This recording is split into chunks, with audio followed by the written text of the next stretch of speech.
माँ बागक फूल बना ले भवानी श्री दुर्गा। बगिया के फूल बना ले भवानी श्री दुर्गा। श्री दुर्गा बगिया के फूल बना ले भवानी श्री दुर्गा। अहाँ सुन रहल छी MM प्रोडक्शनक प्रस्तुति क्षमा प्रार्थना।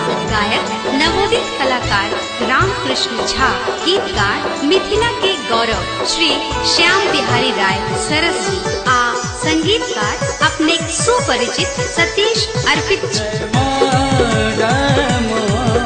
जय माँ जय माँ।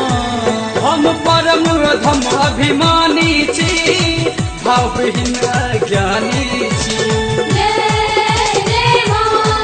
हम परम धम अभिमानी छी, भावहीन ज्ञानी छी। जीवन में ज्योत जगा दे भवानी श्री दुर्गा। बगिया के फूल बना ले भवानी श्री दुर्गा।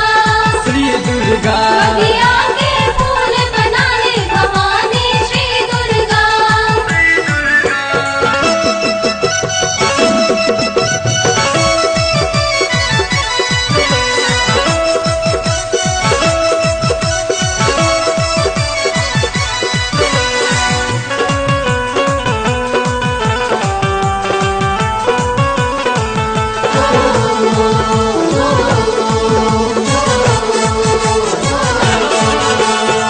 कहनो हम व्यभिचारी छी, करुणा के अधिकारी छी।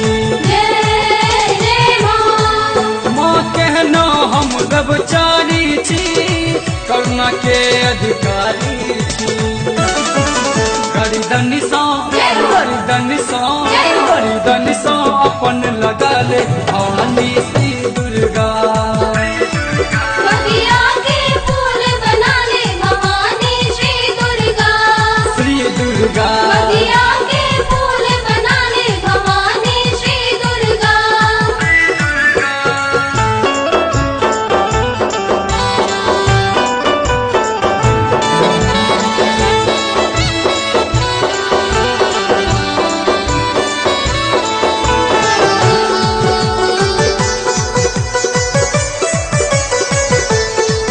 जय माँ।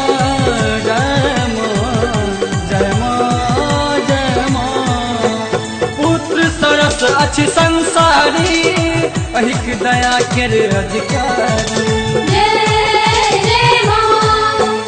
पुत्र सरस अछि संसारी, अहिक दया के अधिकारी।